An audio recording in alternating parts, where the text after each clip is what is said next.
Let's go Lions. There's a lot going on, a lot of rumors about the draft, but what's really true and what's just speculation? I'll tell you everything that's going on behind the scenes. But before I go any further, make sure you've hit the like button if you've been a Detroit Lions fan for over 20 years. There are people here who have been Lions fans since the 70s. That's incredible. If possible, write something like, "Go Lions. My heart bleeds blue." Now, let's get to the news of the day. Will the Detroit Lions bring back Zadarius Smith? That's the question that's been circulating among the fan base. And let's be honest, there's a lot of weight behind it. Despite Brad Holmes' recent comments at the league's annual meeting that the team is keeping in touch with Smith's agent, the general sentiment is clear. A reunion is unlikely. And let's not sugarcoat it, the defensive line didn't improve before the draft. That's a tough pill to swallow when we all know it could be the deciding factor between hoisting that Lombardi or repeating the disappointment of 2023. Now,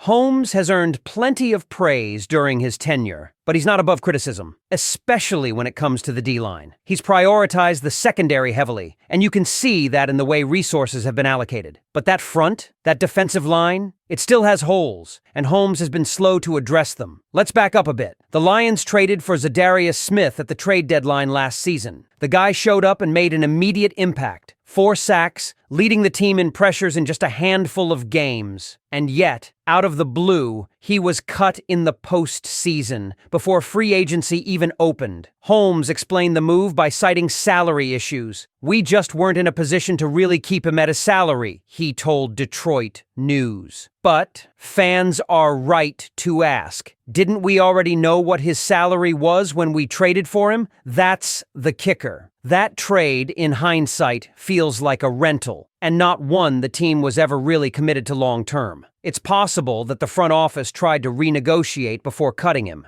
and Smith said no. Maybe he wanted to test the waters, see who else was interested. That's his right. But if you're Zadarius Smith, do you really come back to Detroit for less than what you think you're worth? Highly unlikely. Smith hasn't cut ties publicly. He's still repping Lions gear on Instagram, using the photo from his Pistons game appearance when he first arrived. His last post, at least at the time this was recorded, still shows him in Honolulu blue. But let's be real. Loyalty on social media doesn't equal loyalty on a contract, especially not when you were one of the most effective pass rushers on the squad and got let go over money. And who did we replace him with? Marcus Davenport. No shade, but the production just doesn't match. That move, coupled with the way Smith was discarded, doesn't make a whole lot of sense. If the Lions are serious about contending, you keep your top pressure guy, especially when you're that close to the Super Bowl. What's even more frustrating is the uncertainty going into the draft. There's buzz that Holmes might not even take a defensive lineman early. Could go offensive line. A guard, even. That unpredictability? That's vintage Holmes. You never know what he's cooking, and sometimes it works, but sometimes it leaves fans scratching their heads, especially when glaring needs like the edge rusher position go unaddressed. So, let's say, hypothetically, they do draft a pass rusher. Zadarius could still be a rotation guy. Doesn't need to be on the field for 70 snaps. Give him 35 to 40. Spell Hutchinson or the rookie. That kind of rotation could be lethal. It's a role he'd thrive in. Veteran leadership, fresh legs, situational dominance. But again, would he take that role without the paycheck to match? That's where the road gets murky. And while the Lions front office is playing chess, fans are left wondering if this strategy is just too risky. Because the truth is, you don't discard your top pass rusher over cap concerns without a bulletproof plan B. And so far, we haven't seen it. The fan frustration is real, and it's valid. We've been patient. We've watched this team rise from the ashes under Dan Campbell, but the hunger for that next step for the Super Bowl is overwhelming. And when moves like this happen, it feels like a step backward, not forward. So here's the deal. Do I think Zadarius Smith comes back? Would I love to be wrong? Absolutely. But unless something shifts, either financially or philosophically from the front office, it's hard to see that reunion happening.